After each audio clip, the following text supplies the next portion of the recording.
പഹൽഗാം ഭീകരാക്രമണത്തിന് ശേഷം നമ്മുടെ രാജ്യം എത്രമാത്രം ഭീകരതയിലാണെന്നും ഭീകരതകൾ എത്രമാത്രം നമ്മുടെ രാജ്യത്ത് മുസ്ലിങ്ങൾക്കിടയിൽ വർദ്ധിച്ചിരിക്കുന്നു എന്നും നമുക്ക് മനസ്സിലാക്കി തരുന്ന രൂപത്തിൽ നിരവധി പോസ്റ്റുകൾ, വീഡിയോകൾ, ശബ്ദ സന്ദേശങ്ങൾ, കമന്റുകൾ, ചാറ്റുകൾ ഒക്കെ നമ്മൾ കണ്ടു. അതെ, ഒരുപക്ഷെ നമ്മുടെ ഈ കൊച്ചു കേരളക്കരയിൽ തീവ്രവാദത്തിന്റെ വിത്തുകൾ പാകിയത് ജമാഅത്തെ ഇസ്ലാമിയുടെ പോഷക സംഘടനയായ സിമി ആയിരിക്കാം.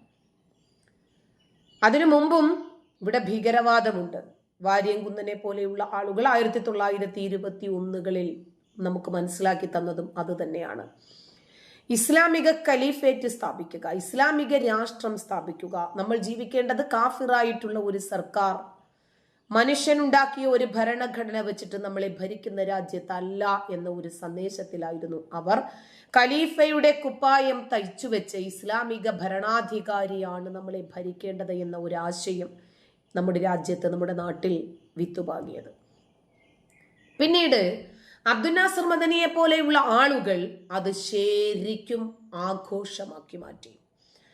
അപ്പോ മദനി എന്താണ് നമ്മുടെ ഈ കേരളത്തിൽ പറഞ്ഞ് പഠിപ്പിച്ചത് എന്ന് നമുക്കറിയാം.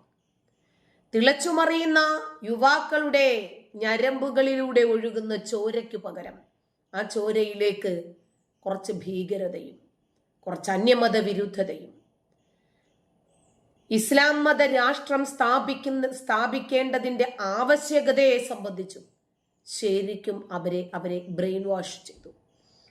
നമ്മളങ്ങനെ ഇസ്ലാമിക രാജ്യത്തിനു വേണ്ടിയാണ് ജീവിക്കേണ്ടത്. നമ്മൾ ജീവിക്കുന്ന കാലം അത്രയും എങ്ങനെ ജീവിച്ചു എന്നത് വളരെ പ്രധാനമാണ്. എത്ര ജീവിച്ചു എന്നതല്ല പ്രധാനം.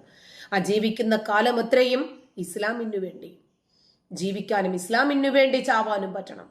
അങ്ങനെയാണ് ഇരുമ്പ് നിക്കറിനും ഇരുമ്പ് ബെൽറ്റിനുമൊക്കെ വില കൂടിയതും മാർക്കറ്റ് കൂടിയതും. അങ്ങനെയാണ് അരിയും മലരും കുന്തിരിക്കവും ഒക്കെ വാങ്ങി വീട്ടിൽ വെക്കാൻ പറഞ്ഞതിന് ശേഷം ചന്ദനത്തിരിക്ക് വില കൂടിയില്ലേ? ഈ അരിയും മലരും ഒക്കെ കച്ചവടം ചെയ്ത ആളുകളൊക്കെ ഇന്ന് തീഹാർ ജയിലിലാ. സി റൌഫിനെ പോലെയുള്ള ആളുകളൊക്കെ ഇന്ന് എവിടെ? പഞ്ചാബി കൊണ്ടുപോയി മൂലം പൂരാടമാക്കിയതൊക്കെ കേട്ടിട്ടില്ലേ? സി റൌഫിനെ സംബന്ധിക്കുന്ന വാർത്തകൾ. പോട്ടെ, അതൊക്കെ തികച്ചും പേഴ്സണൽ ആയതുകൊണ്ട് നമ്മൾ അതിലേക്കൊന്നും കടക്കുന്നില്ല. വ്യക്തിപരമായിട്ടുള്ള അധിക്ഷേപമൊന്നും ഇവിടെ ഉദ്ദേശിക്കുന്നുമില്ല. അപ്പോ ഇവർ ഉദ്ദേശിച്ചത് എന്താണ്? ഇസ്ലാമിക രാഷ്ട്രം സ്ഥാപിക്കുക എന്നതാണ്. എങ്ങനെയെങ്കിലും അബ്ദുൽ നാസർ മദനിയെ ചുരുട്ടിക്കൂട്ടി ജയിലിനകത്താക്കിയപ്പോൾ പിന്നീട് ആ ദൗത്യം മറ്റു പലരും അങ്ങോട്ട് ഏറ്റെടുത്തു. അതിൽ വളരെ പ്രധാനിയാണ് അസ്ത്രം ഗഫൂർ. അദ്ദേഹം പോപ്പുലർ ഫ്രണ്ടിന്റെ മുന്നിൽ നിന്ന് പോപ്പുലർ ഫ്രണ്ടിനെ നയിച്ചു. പോപ്പുലർ ഫ്രണ്ടിലേക്ക് ആളുകൾ ഒഴുകിയെത്തുന്നതിന് കാരണമായി മാറി. അദ്ദേഹം വ്യത്യസ്തമായ ഭാഷകൾ വശമുള്ള ആളായതുകൊണ്ട് തമിഴ്നാട്ടിൽ ചെന്നാൽ തമിഴിലും, മറ്റ് ബ്രിട്ടനിലും അമേരിക്കയിലും ഒക്കെ ചെന്നാൽ ഇംഗ്ലീഷിലും, വേറെ ഏതെങ്കിലും നോർത്ത് ഇന്ത്യൻ സംസ്ഥാനങ്ങളിൽ ചെന്നാൽ, ഉത്തരേന്ത്യൻ സംസ്ഥാനങ്ങളിൽ ചെന്നാൽ അവരുടെ ഭാഷകളിലും, കേരളത്തിൽ മലയാളത്തിലും ഒക്കെ സംസാരിച്ച് എങ്ങനെയാണ് യുവാക്കളിലേക്ക് പോപ്പുലർ ഫ്രണ്ടിന്റെ ആശയം വിത്തുപാകേണ്ടത് എന്ന് ശരിക്കും പഠിച്ചു മനസ്സിലാക്കി ഏറ്റവും കൂടുതൽ നേതാക്കളെ ബിൽഡപ്പ് ചെയ്യുന്നത് പോപ്പുലർ ഫ്രണ്ട് ആണെന്നും അതുകൊണ്ട് അതിലേക്കാണ് നിങ്ങൾ വരേണ്ടതെന്നുമുള്ള ആശയം അദ്ദേഹം പഠിപ്പിച്ചു. ക്രമേണ നമ്മൾ ഇവിടെ ജീവിക്കേണ്ടവരല്ല, ഇസ്ലാമിക രാജ്യത്തിനു വേണ്ടി നമ്മൾ ജീവിക്കണം, മരിക്കണം. ആ ഒരു ആശയം യുവാക്കളിലേക്ക് വന്നു.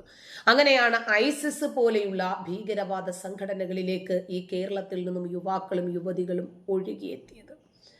അപ്പോ ഞാൻ ഒരിക്കലും ഫസൽ ഗഫൂറിനെയോ അതല്ലെങ്കിൽ അബ്ദുൽ നാസർ മദനിയെയോ മാത്രമല്ല പറയുന്നത്. നമ്മളെ ഒരാൾ പറ്റിച്ചു, നമ്മളൊരു വലയിൽ വീണു എന്നതിന്റെ അർത്ഥം നമ്മൾ എത്രമാത്രം ബുദ്ധിയില്ലാത്ത ആളുകളാണ് എന്നത്. അവരുടെ കഴിവും മികവും ഒക്കെ അവിടെ നിൽക്കട്ടെ, അതിനേക്കാൾ ഏറെ നമ്മുടെ കഴിവുകേട് കൂടി ചിന്തിക്കേണ്ടതുണ്ട് എന്ന് വിശ്വസിക്കുന്ന ആളാണ് ഞാൻ. അങ്ങനെ ഏതാണ്ട് കേരളത്തിലുള്ള നല്ലൊരു വിഭാഗം ആളുകളും പോപ്പുലർ ഫ്രണ്ടിന്റെയും SDPIയുടെയും ഒക്കെ ആശയമാണ് ശരിയെന്ന തോതിൽ നിന്നും ജോസഫ് മാഷിന്റെ കയ്യും കാലും എടുത്തു മുഹമ്മദ് എന്ന ചോദ്യ പേപ്പറിൽ എഴുതിയതിന്റെ പേരിൽ അപ്പോഴേക്കും അബ്ദുൽ നാസർ മദനി വന്നിട്ട് ഏതോ ഒരു പോക്കി പ്രൊഫസർ നക്കാപ്പിച്ച ശമ്പളം വാങ്ങിക്കുന്ന സർക്കാർ ശമ്പളമാണ്. കാരണം ഇവർക്ക് കോടികൾ ഒഴുകി വരുവാണല്ലോ. അതുകൊണ്ടാണല്ലോ സി റൌഫ് പറഞ്ഞത് മാധ്യമങ്ങളൊക്കെ ഞങ്ങളുടെ പോക്കറ്റിലാണെന്ന്. പണം കൊടുത്തവരെയൊക്കെ വരുതിയിൽ വരുത്തിയിരിക്കുവാണ്. നമുക്ക് ഇന്ന് മാധ്യമങ്ങളിൽ എതിരാളികളില്ല എന്ന് അസ്ലം ഗഫൂർ പറയാൻ എന്താണ് കാരണം? എല്ലാവരെയും പണം കൊടുത്ത് ഒതുക്കി ഒരു മൂലയ്ക്ക് അടച്ചു വെച്ചിരിക്കുകയാണ്. എല്ലാവരും നമ്മുടെ കൈകളിലാണ്. നമുക്കെതിരെ, നമുക്ക് മീതെ, പണത്തിനു മീതെ ഒരു മാധ്യമവും പറക്കില്ല എന്ന രൂപത്തിലേക്കാണ് ആക്കി വെച്ചിരിക്കുന്നത്.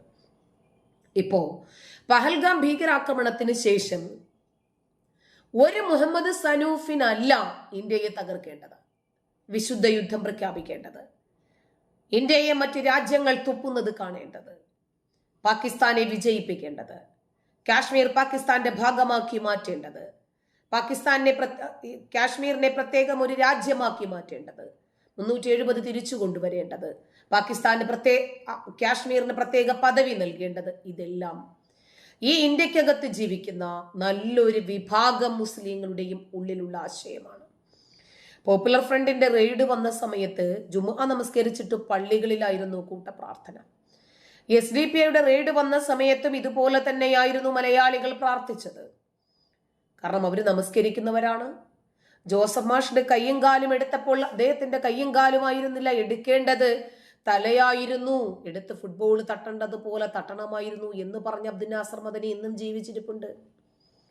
ഇവരുടെയൊക്കെ ഉള്ളിലുള്ളത് ഇസ്ലാമിക രാഷ്ട്രം, കാഫിറുകളെ ഉന്മൂലനം ചെയ്യുക, നമ്മൾ പെറ്റുപെരുകിയാലും നമുക്ക് വലുതാകാം, അങ്ങനെ മുസ്ലിങ്ങളുടെ വോട്ട് വാങ്ങി വേണമെങ്കിൽ അധികാരത്തിൽ കയറിയാലും നമുക്ക് ശരീഅത്ത് നിയമം തിരിച്ചു കൊണ്ടുവരാം.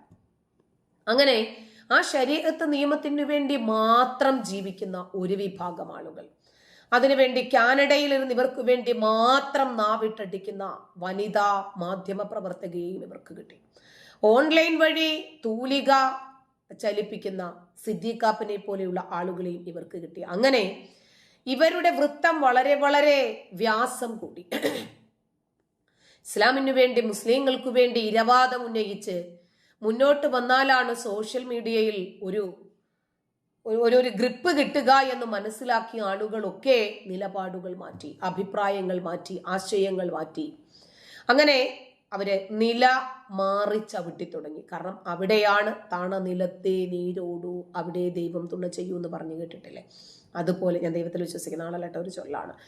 അതുപോലെ എവിടെയാണോ ഉറവ കൂടുതൽ ഉള്ളത് അവിടെ ചവിട്ടി അവര്.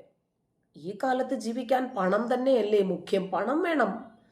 എങ്ങനെ നമ്മൾ അഡ്ജസ്റ്റ് ചെയ്ത് ജീവിക്കണമെന്ന് വിചാരിച്ചാലും ഒരു ദിവസം നല്ലൊരു പൈസ വേണം. പണ്ട് കാലത്തെ പോലെ അങ്ങനെ ലുബ്ധിച്ച് അഡ്ജസ്റ്റ് ചെയ്ത് ജീവിക്കാമായിരിക്കും നമുക്കൊരു, പക്ഷെ നമ്മുടെ മക്കള് അങ്ങനെ അഡ്ജസ്റ്റബിൾ ആയിരിക്കണമെന്നില്ല. അപ്പൊ അങ്ങനെ ജീവിക്കണമെങ്കിൽ പണം വേണം. ആ പണത്തിന് വേണ്ടി നമ്മൾ അധ്വാനിച്ചാൽ ഇത്രയെന്നുണ്ടല്ലോ, അധ്വാനിച്ച് ഉണ്ടാക്കുന്ന പണം അതിനൊരു കണക്ക് വേറെയുണ്ട്. ഇങ്ങനെ മുസ്ലിങ്ങളെ പ്രീണിപ്പിച്ചും തീവ്രവാദത്തെ പരിപോഷിപ്പിച്ചും കിട്ടുന്ന പണത്തെ മാത്രം ലക്ഷ്യം വെച്ച് നല്ലൊരു വിഭാഗം ആളുകൾ അതിന്റെ പിന്നാലെ പോയി. അതുകൊണ്ടാണ് രാജ്യവിരുദ്ധരായ തെണ്ടികൾ നമ്മുടെ രാജ്യത്ത് വർദ്ധിച്ചത്. ക്ഷമിക്കണം.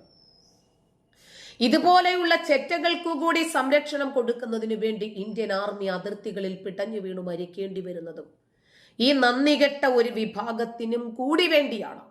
അതാലോചിക്കുമ്പോൾ വലിയ വിഷമമുണ്ട്. ഇനിയിപ്പോ നിങ്ങളൊക്കെ ഒരു വാർത്ത കണ്ടിട്ടുണ്ടാകും. മതസ്പർദ്ധ വളർത്തുന്ന രൂപത്തില് സോഷ്യൽ മീഡിയയിലൂടെ അധിക്ഷേപ പോസ്റ്റ് പ്രചരിപ്പിച്ച ഒരു സംഭവം. ഒരു ഡയറ്റീഷ്യനാണ് ആള്, കർണാടകയിലാണ്. മംഗളൂരു ഹൈലാൻഡ് ആശുപത്രിയിലെ ഡയറ്റീഷ്യനായ അഫീഫ ഫാത്തിമ എന്ന സ്ത്രീക്കെതിരെയാണ് ഇപ്പോൾ കേസെടുത്തിരിക്കുന്നത്. ഹൈന്ദവ സമൂഹത്തെ അപമാനിക്കുന്ന രൂപത്തിലായിരുന്നു ഡയറ്റീഷ്യന്റെ എക്സ്പോസ്റ്റ്. ദുർഗന്ധമുള്ള ഹിന്ദുക്കൾ എന്റെ പിന്നിലുണ്ട്. ഞാൻ ഇന്ത്യക്കാരിയാണോ? അതെ. ഞാൻ ഇന്ത്യയെ വെറുക്കുന്നുണ്ടോ? അതെ. ഇതാണ് അഫീഫ എക്സിൽ കുറിച്ചത്. അഫീഫ ഫാത്തിമ അധിക്ഷേപ പോസ്റ്റ് പുറത്തു വന്നതിന് പിന്നാലെ വലിയ വിമർശനങ്ങളാണ് അഫീഫയ്ക്കെതിരെ സോഷ്യൽ മീഡിയയിലൂടെ ഉയരുന്നത്. വിമർശനങ്ങളുടെ പശ്ചാത്തലത്തിൽ ഡയറ്റീഷ്യനെ ജോലിയിൽ നിന്ന് പിരിച്ചുവിട്ടിട്ടുണ്ട്. അഫീഫ ഫാത്തിമയ്ക്കെതിരെ ആശുപത്രിയിലെ HR ഓഫീസർ മുഹമ്മദ് അസ്ലം പാണ്ഡേശ്വർ പോലീസിൽ നേരിട്ട് അദ്ദേഹം തന്നെ പോയി അങ്ങ് പരാതി കൊടുത്തു. മതസ്പർദ്ധ വളർത്തുക, ദേശവിരുദ്ധ പരാമർശം നടത്തുക എന്നിവയാണ് ഈ ഡയറ്റീഷ്യനെതിരെ ചുമത്തിയ കുറ്റങ്ങൾ. പൊതുജനങ്ങൾക്കിടയിൽ വ്യക്തിവൈരാഗ്യം വളർത്തിയെടുക്കുക എന്നതാണ് ഡയറ്റീഷ്യനെതിരെ ഉയർന്ന പ്രധാനപ്പെട്ട ആരോപണം. നോക്കണം, ഇന്നലെ ഒരുത്തൻ പറഞ്ഞത് എന്തായിരുന്നു? നിങ്ങൾ ഇന്ത്യയെ ചതിക്കണം, ഇന്ത്യക്കെതിരെ നിൽക്കണം. നിങ്ങൾ കാശ്മീരിനെ പാകിസ്ഥാന് വാങ്ങിക്കൊടുക്കുന്നതിന് വേണ്ടി പ്രവർത്തിക്കാൻ നിങ്ങൾക്ക് സാധിച്ചിട്ടില്ലെങ്കിൽ നിങ്ങൾ മുസ്ലിം അല്ലാന്ന. അതുകൊണ്ടാണ് ഞാൻ ഉറച്ചു പറയുന്നത്, ഇന്ത്യയിലെ മുസ്ലിങ്ങൾ പാകിസ്ഥാനോടൊപ്പം നിന്ന് ഈ രാജ്യത്തെ ഒറ്റുകൊടുക്കും, ചതിക്കും. ഒരു മാതാവ് 6 വയസ്സുള്ള കുഞ്ഞിനെ പഠിപ്പിക്കുവാണ്, വളർന്നാൽ നിനക്ക് ആരാകണം? ആരാണ് ഇന്ത്യയുടെ ശത്രു? നരേന്ദ്രമോദി. നീ രാജ്യത്തിനു വേണ്ടി എന്ത് ചെയ്യും? നരേന്ദ്രമോദിയെ കൊല്ലണം. ഒരു ഉമ്മ 6 വയസ്സുള്ള കുഞ്ഞിനെ പഠിപ്പിക്കുന്ന ടെറർ ആശയങ്ങൾ നോക്കണം.